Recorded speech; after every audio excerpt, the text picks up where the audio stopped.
जय जय रघुवीर समर्थ। मित्रांनो, कोणी कितीही जवळचा असू द्या, या 3 गोष्टी कधीच दुसऱ्यांच्या हातात देऊ नका, नाहीतर त्या तुम्हाला परत मिळणार नाहीत। मित्रांनो, आजची कथा खूप रोचक आणि ज्ञानाने भरलेली आहे। आजच्या कथेमध्ये आपण जाणून घेणार आहोत त्या 3 गोष्टींबद्दल ज्या आपण दुसऱ्यांच्या हातात देऊ नयेत। मग कोणी कितीही जवळचा किंवा प्रिय असला तरी त्या वस्तू दुसऱ्यांच्या हातात दिल्यास त्या कधीच परत मिळणार नाहीत, आणि जरी मिळाल्या तरी त्या पूर्वीसारख्या राहणार नाहीत। मित्रांनो, आजचा व्हिडिओ आणि आजची माहिती खूप महत्त्वाची आणि प्रेरणादायी आहे। जर तुम्ही व्हिडिओ पूर्णपणे पाहिला तर माझ्यावर विश्वास ठेवा, तुम्हाला खूपच मौल्यवान गोष्ट शिकायला मिळेल। चला तर मग विलंब न लावता आजची कथा सुरू करूया।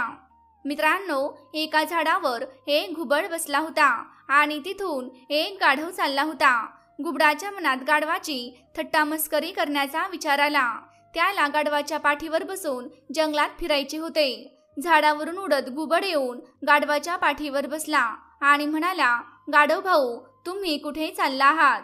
गाढव म्हणाला, मला गावात जायचं आहे, परंतु मला गावात जाणारा मार्ग माहीत नाही। मित्रांनो, आता गरीब निष्पाप गाढव घुबडाच्या हुशारीचा बळी पडणार होता। घुबड म्हणाला, बघ भाऊ गाढवा, इथून गाव असून खूप लांब आहे, त्यामुळे गावात पोहोचायला वेळ लागेल। तोपर्यंत मी तुला एक कथा सांगतो। मी सांगत असलेली कथा लक्षपूर्वक ऐक। तुला माहीत आहे का, अशा कोणत्या गोष्टी आहेत ज्या इतरांच्या हातात देऊ नयेत, मग ती व्यक्ती कितीही जवळची असली तरी? तुला ही कथा ऐकायची आहे का? गाढव म्हणाला, होय गुरुदेव, तुम्ही मला ही कथा सांगा। मी मूर्ख आहे असे समजून अनेकदा लोक माझा गैरफायदा घेतात आणि माझ्याकडून त्या गोष्टी घेतात ज्या मी त्यांना द्यायला नाही पाहिजे। जर तुम्ही मला आधीच सांगितले तर मी देखील सावध होईन आणि त्या 3 गोष्टी इतरांच्या हातात कधीही देणार नाही। तेव्हा घुबड म्हणतो, नीट ऐक, मी तुला एक कथा सांगेन आणि तुला सांगेन की त्या 3 गोष्टी कोणत्या आहेत ज्या इतरांच्या हातात देऊ नयेत, अन्यथा तुला त्या परत मिळणार नाहीत। गाढव म्हणाला, ठीक आहे गुरुदेव, तुम्ही कथा सांगण्यास प्रारंभ करा। घुबड गाढवाच्या पाठीवर बसून आरामात जंगल फिरण्याची मजा घेत गाढवाला कथा सांगू लागतो। घुबड म्हणाला, एकेकाळी एका नगरात एक राजा राहत होता। त्या राजाला मूलबाळ नव्हते। राणीच्या पोटातून एकही मूल जन्माला आले नव्हते, त्यामुळे राजा फार दुःखी असायचा। राजा जेव्हा कधी त्याच्या नगरात जायचा तेव्हा काही लोक त्याला म्हणायचे की हा राजा वांस आहे आणि त्याची राणी वांस आहे। हा राजा त्याच्या पूर्वीच्या जन्मात मोठा पापी असावा, म्हणून याच्या नशिबात संतान सुख नाही। सकाळी जर कोणी त्याचा चेहरा पाहिला तर त्याला संध्याकाळपर्यंत अन्न मिळणार नाही आणि त्याचे कोणतेही काम पूर्ण होत नाही। मित्रांनो, प्रजेच्या अशा गोष्टी ऐकून राजा खूप दुःखी होत असे। राजाला हे चांगलंच माहीत होते की आपल्या प्रजेच्या लोकांना प्रत्येकामध्ये काही ना काही दोष आढळतो आणि जोपर्यंत मला मुलगा किंवा मुलगी होत नाही तोपर्यंत मला त्यांचे टोमणे ऐकावे लागतीलच। या सर्व गोष्टींमुळे राजा आणि राणी खूप दुःखी असायचे। एके दिवशी राजा राणीसोबत आपल्या महालात फेरफटका मारत होता आणि त्याच्या मनात या सर्व गोष्टी चालू होत्या। माझे नशीब काय आहे, देवाने मला राज्य दिले तर राज्याचा कोणीतरी उत्तराधिकारी द्यायला हवा होता।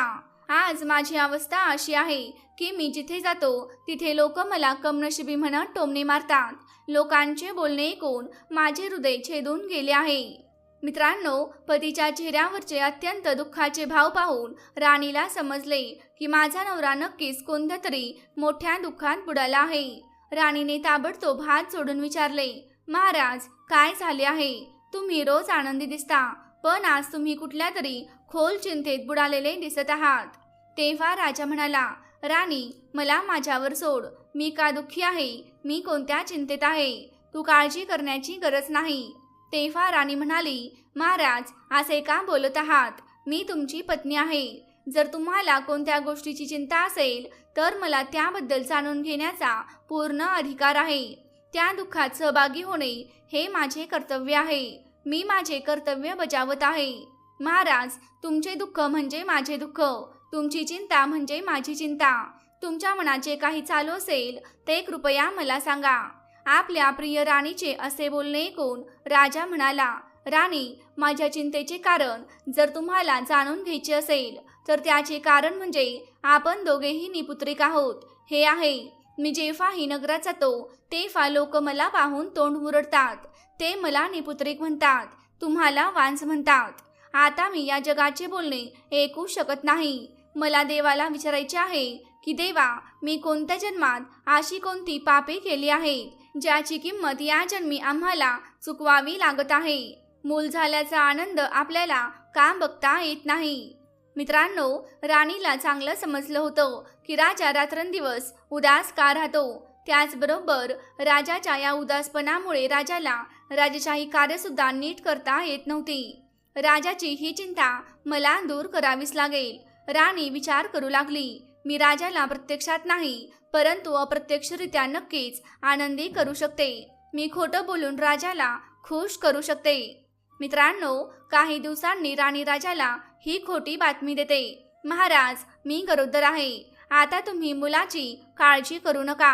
आता लवकरच एक लहान मूल आमच्या वाड्यात खेळणार आहे. लवकरच एक लहान मूल तुमच्या मांडीवर खेळणार आहे. त्यामुळे आता तुम्हाला किंवा मला कोणी वांस म्हणणार नाही आणि लवकरच आपल्याला आपल्या राज्याचा वारस मिळेल. मित्रांनो, राणीचं हे विधान जीव ओवाळून टाकण्यासारखं होतं. राणीचं हे बोलणं ऐकून राजा आनंदाने प्रफुल्लित झाला आणि म्हणाला, राणी, काय बोलताय? खोटं बोलताय का तुम्ही? राणी म्हणाली, नाही महाराज, हे खरं आहे. मी तुमच्याशी खोटं का बोलेन? माझ्यावर विश्वास ठेवा. मित्रांनो, राजाने राणीच्या बोलण्यावर विश्वास ठेवला आणि तो खूप आनंदी झाला. त्याच्या चेहऱ्यावर आनंदाची लाट उसळली. तो आनंदात दरबारात गेला आणि दरबारात त्याने राणी गरोदर असल्याची बातमी सर्वांना सांगितली. राणी गरोदर आहे आणि लवकरच या राज्याचा उत्तराधिकारी येणार आहे. ही बातमी राजाच्या संपूर्ण नगरात पसरली. सर्व प्रजा सुद्धा खूप आनंदात होती. मित्रांनो, पुढे काय होतं? हळूहळू वेळ पुढे निघून जातो, परंतु इकडे राणीची काळजी वाढत जाते, कारण ती राजासोबत खोटं बोलत होती. त्यामुळे पोट वाढलं आहे असं दाखवण्यासाठी ती पोटाभोवती कपडे बांधायची. 9 महिने पूर्ण झाले. राणी आणखीनच घाबरायला लागली. आता काय होणार? राजाची चिंता दूर करण्यासाठी मी राजाशी खोटं बोलले होते, परंतु आता मी राजाला मूल कसं दाखवणार? आज जर मी राजाला सत्य सांगितलं तर राजाला माझं खोटं सहन होणार नाही. राजा स्वतःचं नुकसान देखील करू शकतो. राणी अस्वस्थ होत होती. आता मी काय करू असा विचार करत राणी खूप दुःखी झाली आणि देवाची प्रार्थना करू लागली, हे परमेश्वरा, माझं आणि माझ्या राजाचं रक्षण कर. आम्हाला असा मार्ग दाखव ज्याने आमची इज्जत वाचेल आणि राजाला त्रासही होणार नाही, कारण तुम्हाला माहीत आहे देवा, मी राजाची चिंता दूर करण्यासाठीच हे सर्व खोटं बोलले. मित्रांनो, राणीची एक अतिशय जवळची दासी होती. राणीच्या पोटात मूल नाही हे दासीला आधीच माहीत होतं. राणी दासीला हात जोडून म्हणाली, प्रिय दासी, तू मला साथ दिलीस तर मी राजाचे सुख टिकून ठेवू शकेन. माझं एक गुपित आहे जे मी तुला सांगणार आहे, परंतु तुला ते गुपितच ठेवायचं आहे. मित्रांनो, दासी म्हणते, राणी साहेबा, तुम्ही मला जे सांगाल ते करण्यास मी तयार आहे. तुमचे हे रहस्य सदैव गुपित राहील. माझा जीव गेला तरी ते कोणाला कळणार नाही. राणीने दासीला त्यांच्या कुलभ्रमणाला बोलावण्यास सांगितले. ब्राह्मणाला त्यांनी सर्व काही पटवून सांगितले की कशा प्रकारे राजासोबत खोटं बोलायचं आहे. त्यानंतर राणीने राजाला खोटी बातमी पाठवली. दासीने जाऊन राजाला बातमी दिली, अभिनंदन महाराज, राणीने एका अतिशय सुंदर मुलाला जन्म दिला आहे. मित्रांनो, पण मुलगा जन्माला आलाच नव्हता. हे सर्व राणी खोटे बोलत होती. जेव्हा राजाने ऐकले तेव्हा मुलाला पाहण्यासाठी राजा ताबडतोब राणीच्या महालाकडे धावला. तेवढ्यातच दासी म्हणाली, राजासाहेब थांबा, तुम्ही तुमच्या मुलाचे तोंड पाहू शकत नाही. जर तुम्ही त्याचे तोंड पाहिले तर राजकुमाराचा मृत्यू होऊ शकतो.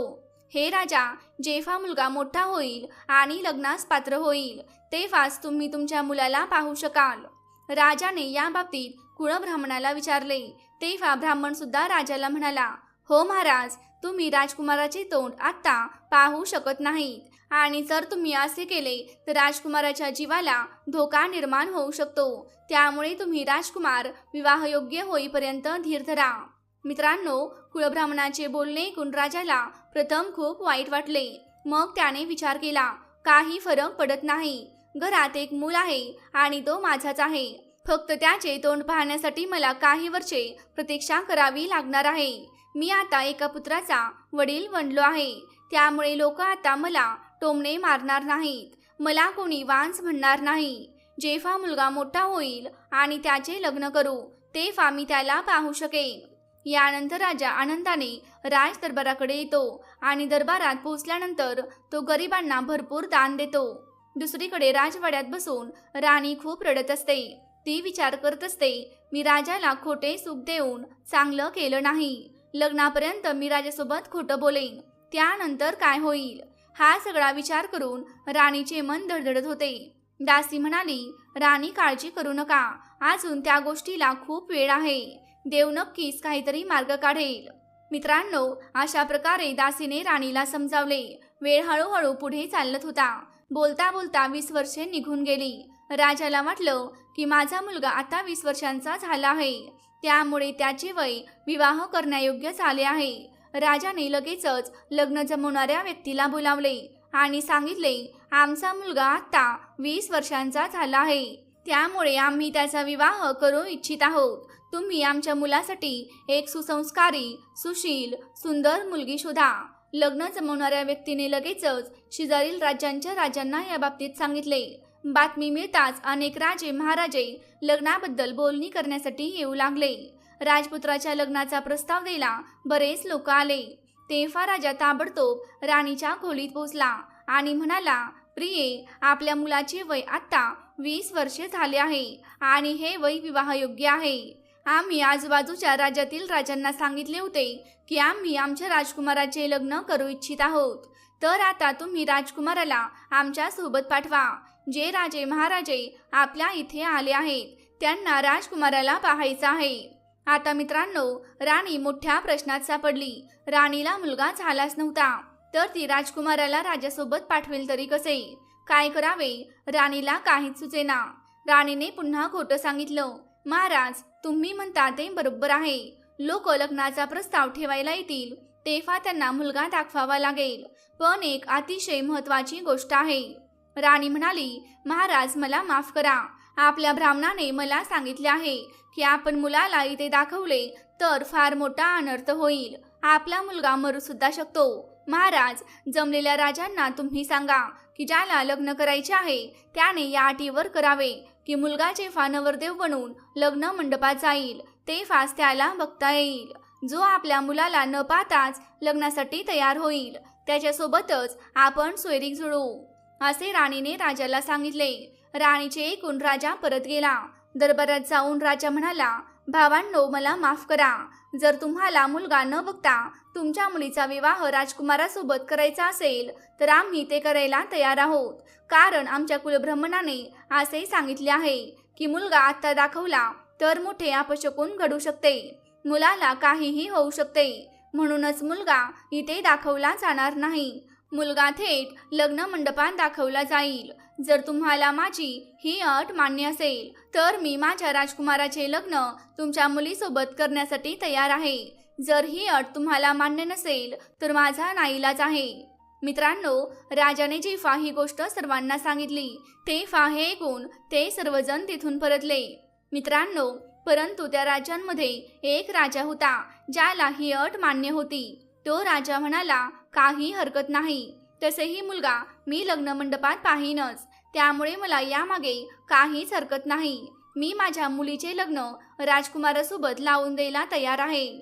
मित्रांनो, तेच होते तिथले राजा. तो त्याच्या मुलीचे त्या राजकुमारासोबत नाते निश्चित करून आपल्या घरी जातो. घरी गेल्यावर राजा लग्नाची तयारी करू लागतो. दुसरीकडे राजा राणीला सर्व हकीकत सांगतो की एका राजाने आपल्या मुलीचे नाते आपल्या राजकुमारासोबत निश्चित केले आहे. आपल्या मुलाचे लग्न ठरले आहे आणि लग्नाची तारीखही निश्चित झाली आहे. आता मी आपल्या मुलाचे लग्न मोठ्या थाटामाटात करू. मित्रांनो, राजाचे म्हणणे ऐकून राणीने काहीच उत्तर दिले नाही आणि म्हणाली, ठीक आहे, आम्ही तयार आहोत. तुम्ही लग्नाची तयारी करा आणि आपल्या मुलाचे लग्न थाटामाटात करा. राणीसोबत काही वेळ घालवल्यानंतर राजा त्याच्या दरबारात येतो. इकडे राणीला खूप वाईट वाटत असते. राणी तिच्या दासीला बोलावते आणि खूप रडून म्हणते, ताई, आता माझ्या मुलाचे लग्न देखील पक्के झाले आहे. लग्नाची तारीख देखील निश्चित झाली आहे. आता मला सांगा, मी काय करू? मी हे कसे लपू? हे दासी, मी माझ्या पतीसोबत खोटे बोलून खूप मोठी चूक केली आहे. मी त्यावेळेला माझ्या नवऱ्याच्या आनंदासाठी तसे बोलले होते, परंतु आता मी माझ्याच खोट्यामध्ये पूर्णपणे अडकले आहे. पुढे काय करायचे हे मला काहीच सुचत नाही. मित्रांनो, दासी त्या राणीला धीर देते आणि म्हणते, राणी, काळजी करू नका. तुम्ही देवावर विश्वास ठेवा. देव नक्कीच काहीतरी मार्ग दाखवेल. मित्रांनो, हळूहळू दिवस पुढे सरकले आणि तो दिवस सुद्धा उजाडला ज्या दिवशी राजकुमाराचे लग्न होणार होते. राजा राणीला म्हणाला, हे राणी साहेबा, तुम्ही राजकुमाराला सजवण्याकडे लक्ष द्या. मी बाकीची वरातीची तयारी करतो. आणि असं म्हणून राजा लग्नाची तयारी करण्यासाठी निघून गेला. इकडे राणी दासीच्या शेजारी बसली होती आणि खूप दुःखी होती. ती रडत रडत म्हणते, ताई, आता मी काय करू? तेव्हा दासी काहीच म्हणत नाही. बराच वेळ दासी शांत आहे हे पाहून राणीचे टेन्शन आणखीनच वाढू लागले. परंतु अचानकच राणीच्या डोक्यामध्ये एक कल्पना सुचते. राणी म्हणाली, दासी, माझ्या मनात एक कल्पना येते. आता जे काही होईल ते होईल, पण हे गुपित आपल्याला लपवावे लागेल. तू एक काम कर, पिठाचा एक वर तयार कर आणि त्याला सजवून पालखीत व्यवस्थित बसव. सर्वांना सांगा, ही पालखी वाटेत उघडू नये आणि कोणी पाहू नये. पालखी थेट लग्न मंडपातच उघडली जाईल. मित्रांनो, असेच केले जाते. दासीने पिठाचा एक गोळा बनवला आणि त्याला वरासारखे सजवले. त्याला त्याच पालखीत बसवले. पालखी चारही बाजूनी बंद होती आणि पालखीत पिठाच्या गोळ्याचा राजकुमार बसला होता. महाराज मोठ्या थाटामाटात वरात घेऊन पुढे निघतात. राणीने महाराजांना सांगितले, वाटेमध्ये पालखी उडून पाहू नये. तुम्ही या गोष्टीकडे विशेष लक्ष द्या, कारण जर कोणी वाटेमध्ये पालखी उघडून पाहिली तर ही गोष्ट आपल्या मुलाच्या जीवावर बेतू शकते. आपल्याकडील ब्राह्मणांनी जे काही सांगितलं आहे त्या गोष्टीचे तुम्हाला खूप चांगल्या प्रकारे पालन करायचे आहे. राजा म्हणतो, ठीक आहे राणी साहेबा, तुम्ही काळजी करू नका. पालखी कोणीही उघडून पाहणार नाही. पालखी फक्त लग्न मंडपात उघडली जाईल. या गोष्टीची मी पुरेपूर काळजी घेईन. 4 शिपाई पालखी उचलतात आणि लग्नाची वरात पुढे जाऊ लागते. लग्नाची वरात जंगलाच्या मार्गाने जाणार होती आणि बराच वेळ चालून आल्यामुळे वरातीतील सर्व लोक खूपच थकली होती. म्हणून त्यांनी विचार केला, झाडाजवळ थोडा वेळ आराम करूया. राजाने वरात्यांना पालखी खाली ठेवण्याचा आदेश दिला आणि थोडा वेळ आराम केल्यानंतर इथून आपण पुढच्या मार्गाला जाऊ, असे राजाने सर्वांना सांगितले. राजाच्या आदेशानुसार शिपायांनी पालखी एका झाडाजवळ ठेवली. शिपायांनी नवऱ्याची पालखी एका झाडाखाली ठेवली आणि दुसऱ्या झाडाखाली बसून ते आराम करत होते. इथे काय होते मित्रांनो, त्या झाडाखाली एका इच्छाधारी नागाचे बीळ होते. इच्छाधारी नागाची जी पत्नी होती तिने जेव्हा पालखी पाहिली तेव्हा ती नवऱ्याला म्हणाली, आहो, ही कसली वरात आहे. पहा, या पालखीमध्ये पिठापासून बनवलेला गोळा वराच्या स्वरूपात सजवून ठेवलेला आहे. मित्रांनो, हे ऐकून नाग पत्नीला म्हणाला, माझ्या प्रिये, तू हे काय म्हणत आहेस? ही एक लग्नाची वरात चालली आहे, परंतु त्या वरातीमध्ये नवरदेवच नाही. त्याच्या जागी पिठाचा गोळा ठेवलेला आहे. हे कसं शक्य आहे? तेव्हा नागाची पत्नी म्हणते, जर तुम्हाला माझं म्हणणं खरं वाटत नसेल तर तुम्ही स्वतः जाऊन पहा की त्या पालखीमध्ये नवरदेव आहे की फक्त पिठाचा गोळा आहे. नागिनीचं असं म्हणणं ऐकल्यानंतर नाग ताबडतोब त्या पालखीजवळ जातो. तेव्हा त्या पालखीमधील दृश्य पाहून त्याला आश्चर्याचा मोठा धक्काच बसतो, कारण त्या पालखीमध्ये नवरदेव नसून नवरदेवाच्या स्वरूपात सजवलेला एक पिठाचा गोळा असतो. पालखी एका झाडाखाली ठेवलेली आहे आणि बाकीचे लोक दुसऱ्या झाडाखाली आराम करत आहेत. नाग हा सर्व प्रकार पाहून ताबडतोब त्याच्या बिळामध्ये परत येतो. नाग त्याची पत्नी नागिनीला म्हणाला, नागिन, मला तुला काही सांगायचे आहे. नागिन म्हणाली, हो माझ्या प्रिय स्वामी, मला सांगा, तुम्हाला काय म्हणायचे आहे. तेव्हा नाग म्हणाला, तू जर परवानगी दिलीस तर राजाच्या लग्न मंडपाचे सौंदर्य मी वाढवतो. नागिन म्हणाली, तुम्हाला काय म्हणायचे आहे? मला काही समजले नाही. तेव्हा नाग म्हणाला, हे प्रिये, मला सांगायचे आहे की जर तुझी इच्छा असेल तर मी एका मनुष्याचे रूप धारण करेन आणि पिठाच्या गोळ्याऐवजी त्या पालखीमध्ये मी जाऊन बसेन, ज्यामुळे लग्न मंडपामध्ये राजाचे हासू होणार नाही. आता तुम्ही सांगा, नवरदेवाशिवाय जर वरात लग्न मंडपामध्ये पोहोचली आणि तिथे जाऊन पालखी उघडण्यात आली तर त्या पालखीमध्ये नवरदेव दिसणारच नाही. नवरदेवाच्या जागी पिठाचा गोळा दिसेल आणि हा सर्व प्रकार पाहून राजाला स्वतःचीच लाज वाटेल. राजाला कोणाला तोंड दाखवता येणार नाही. जर तू परवानगी दिलीस तर मी या राजाचा पुत्र होऊन त्याच्या लग्न मंडपाचे सौंदर्य वाढवीन. नवऱ्याचे म्हणणे ऐकून नागिन म्हणाली, स्वामी, माझा तुमच्यावर पूर्ण विश्वास आहे, पण मला भीतीही वाटते. कारण जेव्हा तुम्ही वराच्या वेशात राजाच्या मुलीशी लग्न कराल तेव्हा तुम्ही तिच्या प्रेमाच्या जाळ्यात अडकून आम्हाला विसरून जाल. तर नाग म्हणाला, प्रिये, तू माझ्यावर विश्वास ठेव. तू माझी पत्नी आहेस आणि माझे तुझ्यावर खूप प्रेम आहे. मला फक्त या राजाची इज्जत वाचवायची आहे. त्यासाठीच मी तुला असं सांगत आहे. जर मी असे केले नाही तर लग्न मंडपामध्ये काहीही घडू शकते. 2 राजांमध्ये युद्धजन्य परिस्थिती सुद्धा निर्माण होऊ शकते. त्यामुळेच मला राजपुत्राचे रूप धारण करावे लागणार आहे. तू काळजी करू नकोस. एकदा लग्न झाले की मी पुन्हा तुझ्याकडे परत येईल. नवऱ्याचे म्हणणे ऐकून नागिन म्हणाली, स्वामी, जर असे असेल तर तुम्ही जाऊ शकता. मी तुम्हाला अडवणार नाही, परंतु तुम्ही मला विसरू नका. तुम्ही त्या मुलीच्या प्रेमात अडकून मला विसरू नका, कारण तुमच्याशिवाय माझं कोणीच नाही. नाग म्हणतो, प्रिये, तू माझ्यावर विश्वास ठेव आणि मला आनंदाने जाण्याची परवानगी दे. मित्रांनो, आता नागिनीने तिच्या नवऱ्याला परवानगी दिली. नाग त्या पालखीत गेला आणि पिठाच्या गोळ्यात विलीन झाल्यानंतर त्याचे रूप बदलले. तो एक अतिशय देखणा राजकुमार, अतिशय देखणा वर झाला होता. काही वेळाने लग्नाची मिरवणूक पुढे सरकली. शिपाई पालखी घेऊन थेट दुसऱ्या राज्याच्या ठिकाणी जातात. जेव्हा ते दुसऱ्या राजाच्या मंडपात पोहोचले तेव्हा त्या राजाने मिरवणुकीचे सुंदर स्वागत केले आणि लग्नातील सर्व पाहुण्यांचे स्वागत केले. जेव्हा लग्नाची वेळ आली तेव्हा तो म्हणाला, राजा, तुमचा मुलगा कुठे आहे?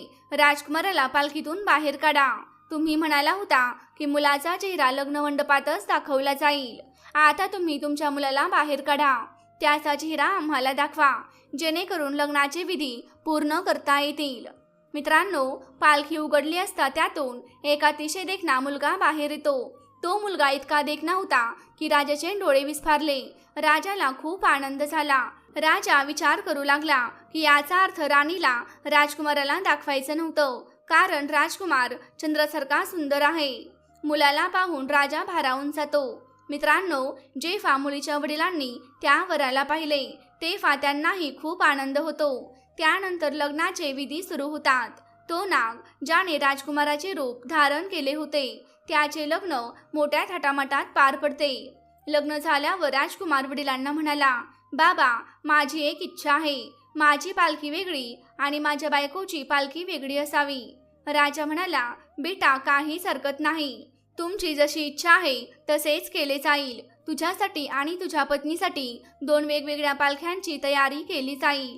मित्रांनो, राजाने आदेश दिला की आमच्या मुलासाठी वेगळी पालखी तयार करा आणि आमच्या सुनबाईसाठी वेगळी पालखी तयार करा. लगेचच 2 पालख्या तयार करण्यात आल्या. अशा प्रकारे सैनिक दोन्ही पालख्या उचलतात आणि पुन्हा माघारी परत येतात. पालखी त्याच मार्गाने येत होती ज्या मार्गाने गेली होती आणि आता सुद्धा विसाव्यासाठी सर्वजण त्या झाडाखाली थांबले, ज्या झाडाखाली जाताना थांबले होते. त्यानंतर सर्वजण तिथे आराम करू लागले. इथे काय होते, तो वर जो इच्छाधारी नाग होता, जो त्याचे रूप बदलून राजकुमार बनून गेला होता, त्याची पत्नी नागिन अत्यंत आधीरतेने त्याची वाट पाहत होती. माझ्या पतीने मला वचन दिले आहे आणि तो येणारच आहे. लग्नाची मिरवणूकही आली आहे. राजकुमार म्हणजेच तो इच्छाधारी नाग त्याच्या पत्नीला नागिनीला नागाच्या रूपात भेटायला जातो आणि तिला भेटल्यावर त्याला खूप आनंद होतो. तो म्हणतो, प्रिये, मी या राजाची इज्जत वाचवली आहे. मी त्याच्या लग्न मंडपाची शोभा वाढवली आहे. मी राजकुमाराचे रूप धारण केल्यामुळे दोन्ही राजांमध्ये कोणत्याही प्रकारे वादविवाद झाला नाही. सर्व कार्यक्रम अगदी आनंदाने साजरा झाला आहे आणि आता लग्नाची वरात पुन्हा माघारी चालली आहे. मी 2 पालख्या घ्यायला राजाला सांगितल्या होत्या. एका पालखीमध्ये मी बसून आलो आणि दुसऱ्या पालखीमध्ये राजाची सुनबाई आहे. मित्रांनो, हे ऐकून नागिनीला खूप आनंद झाला. नागिन म्हणाली, ठीक आहे, तुम्ही हे खूप चांगले काम केले आहे, पण आता तुम्ही कुठेही जाणार नाही. आता तुम्ही माझ्याजवळच राहा. नाग म्हणाला, प्रिये, तुला आणखी थोडा धीर धरावा लागेल. नागिन म्हणाली, म्हणजे तुम्हाला काय म्हणायचं आहे? नागाने उत्तर दिले, या राजाची इज्जत तर मी वाचवली आहे, परंतु राजाची जी सुनबाई आहे तिची मी एक प्रकारे फसवणूक केली आहे असं मला वाटत आहे. कारण जेव्हा लग्नाची वरात तिच्या सासरी पोहोचेल तेव्हा तिथे त्यांना राजकुमार कुठेही दिसणार नाही. त्यामुळे तिच्यावर या गोष्टीचा काय परिणाम होईल याबद्दल तू विचार करू शकते. मला जे काही म्हणायचं आहे ते मला आता म्हणता येत नाही, परंतु कृपया तू समजून घे. मला काय म्हणायचं आहे तुला कसे सांगू? नागिन म्हणाली, राजाच्या सुनबाईला जे काही वाटेल ते वाटू दे. तुम्ही दोन राजांमध्ये वादविवाद होऊ नये यासाठी जे काही केले ते खूप झाले. आता तुम्ही मला सोडून कुठेही जाऊ नका. मी तुमच्याशिवाय अजिबात जिवंत राहू शकत नाही. तेव्हा नाग म्हणाला, प्रिये, हे बघ, काळजी करू नकोस. जरा विचार कर, तिथे गेल्यावर जर या मुलीला तिचा नवरा दिसला नाही तर या मुलीचे काय होईल? ती रडून रडून मरून जाईल.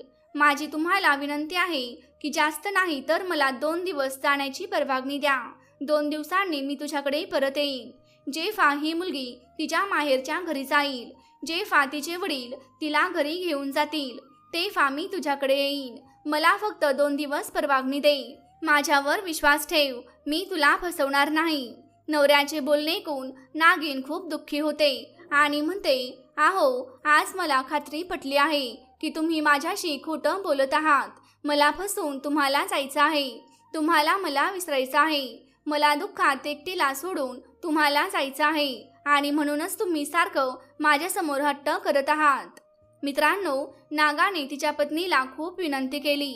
नाग तिला पुन्हा पुन्हा पटवून देऊ लागला आणि म्हणाला, मी तुला वचन देतो की मी तुझ्याकडे नक्की येईन. मला तिच्याशी काही देणं घेणं नाही. फक्त मला 2 दिवस तिच्यासोबत राहू दे.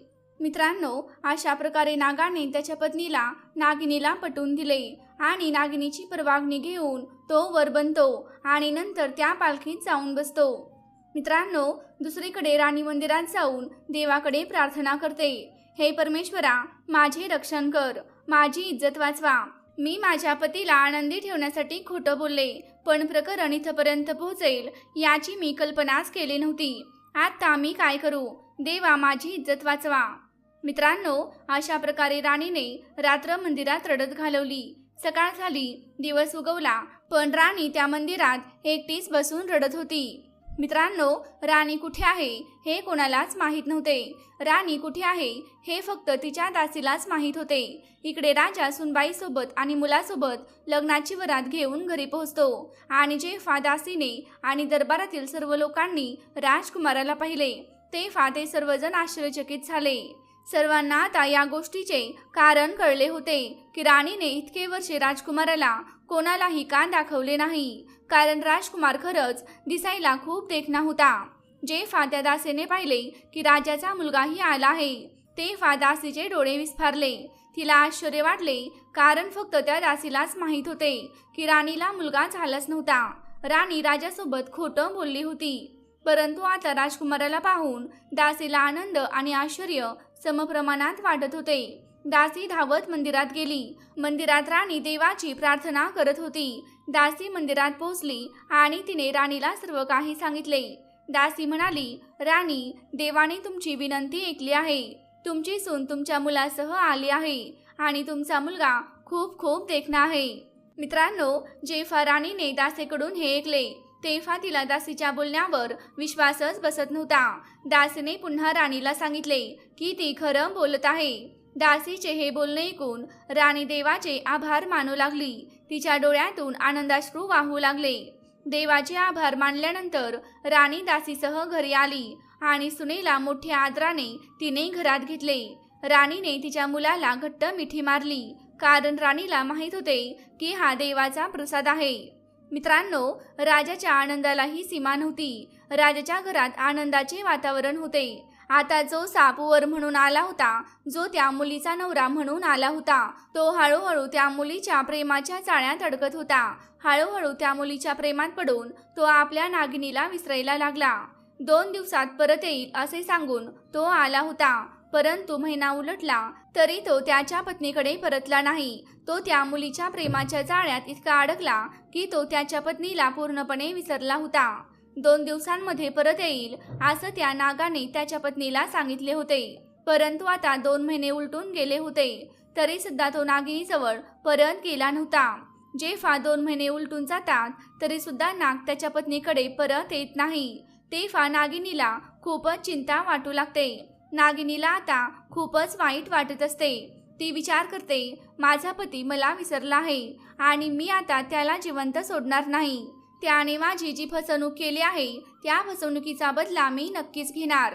मित्रांनो, काय झालं? नागाला माहीत होते की नागिन मला शोधत इथे नक्की येणार, म्हणून त्याने वडिलांना राजवाड्याभोवती खोल खड्डा खणायला सांगितला आणि त्याने तो खड्डा पाण्याने भरून ठेवला.